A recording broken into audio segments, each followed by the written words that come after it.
Assalamualaikum warahmatullahi wabarakatuh. Perkenalkan, nama saya Imam Mabruri. Saya dari Prodi Agribisnis, Fakultas Pertanian Universitas Trunojoyo Madura.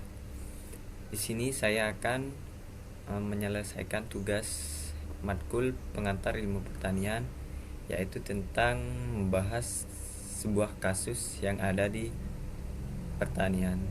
Nah, kasus yang akan saya bahas yaitu tentang di pemasaran. Selanjutnya kita akan mereaction salah satu video yang ada di YouTube tentang pemasaran. Sobat pertanian dan para milenial, Assalamualaikum warahmatullahi wabarakatuh. Kita ketemu lagi dengan channel Agribik. Pada kesempatan hari ini kita akan berbagi tentang strategi pasar bagi para petani. Oke, tonton, tapi jangan lupa like, comment, share, and subscribe.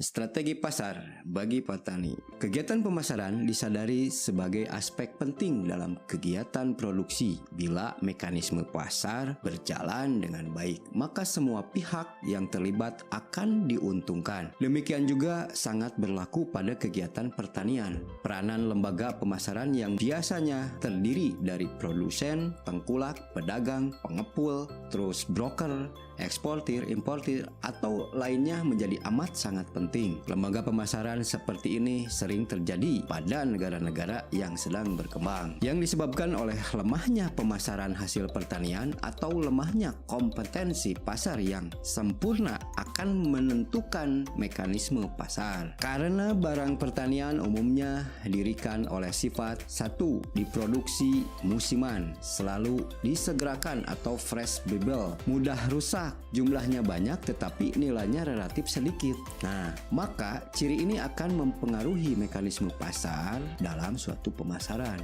Oleh karena itu, sering sekali terjadi harga produksi pertanian yang dipasarkan menjadi naik turun, berfluktuasi secara tajam, dan kalau saja harga produksi pertanian berfluktuasi tersebut, maka yang sering dirugikan adalah pihak petani atau disebut produsen. Karena terjadinya semacam itu, maka petani atau produsen memerlukan kekuatan entah sendiri atau berkelompok dengan yang lain untuk melaksanakan pemasaran ini. Nah, untuk komoditi pertanian sering ditemukan pemasaran sangat dipengaruhi dengan kebutuhan hidup petani sehari-hari.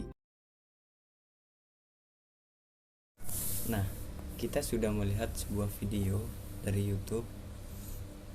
Dari video tersebut membahas tentang strategi atau tips and trick pemasaran di pertanian. Seperti yang kita ketahui, di Indonesia mempunyai banyak masalah di pemasaran.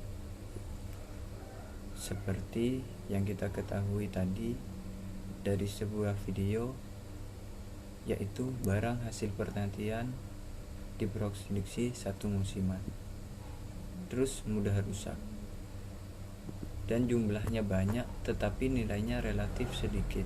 Nah, hal ini yang menyebabkan harga barang tersebut menjadi naik turun, berfluktuasi secara tajam, sehingga yang mengalami kerugian adalah pihak petaninya. Saat ini pihak petani selalu dirugikan karena terkadang petani kayak kepepet dengan keadaan, entah itu bayar hutang untuk biayakan sekolah dan banyak lagi kebutuhan yang mendadak, sehingga para petani menjual hasil bertaniannya tidak tepat sasaran atau harga pemasaran masih rendah. Hal tersebut dikarenakan pemasaran yang sangat panjang, rantai pemasaran hasil pertanian yang sangat panjang, dan petani yang sering dirugikan memiliki banyak faktor. Contohnya, pasar yang tidak bekerja dengan sempurna, lemahnya informasi, dan lemahnya petani memanfaatkan peluang pasar.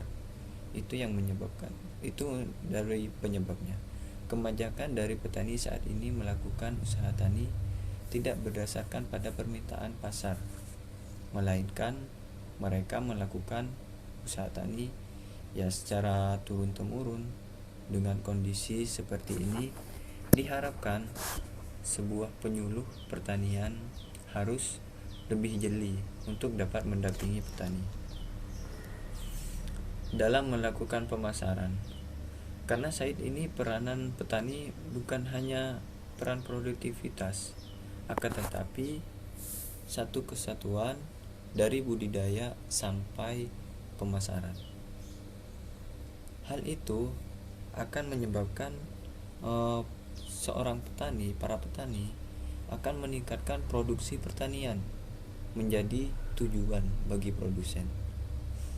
Kalau kita melihat pasar-pasar di negara berkembang di zaman sekarang, ya kita harus lebih jeli melihat pasar dan peluang pasar yang ada di negeri maupun di luar negeri. Ya bila perlu kita bisa ekspor, kita bisa melakukan hal-hal yang lebih baik. Lalu untuk mengatasi permasalahan tersebut, permasalahan ini yang dialami para petani dengan cara melakukan evaluasi dan inovasi bisnis. Belajar dari kesalahan sebelumnya, selanjutnya strategi baru yaitu menentukan pelanggan dan melakukan promosi barang dengan berbagai cara.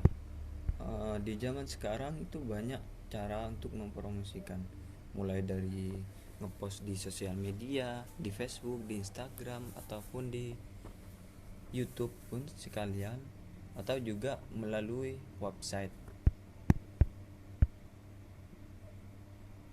Dan juga menjalani hubungan baik dengan para pelanggan. Hal ini mungkin akan memperbaiki hasil pertanian, sehingga seorang petani tidak lagi mengalami kerugian. Baik, mungkin hanya itu yang mau saya sampaikan. Kurang lebihnya mohon maaf apabila ada kesalahan. Saya akhiri. Wassalamualaikum warahmatullahi wabarakatuh.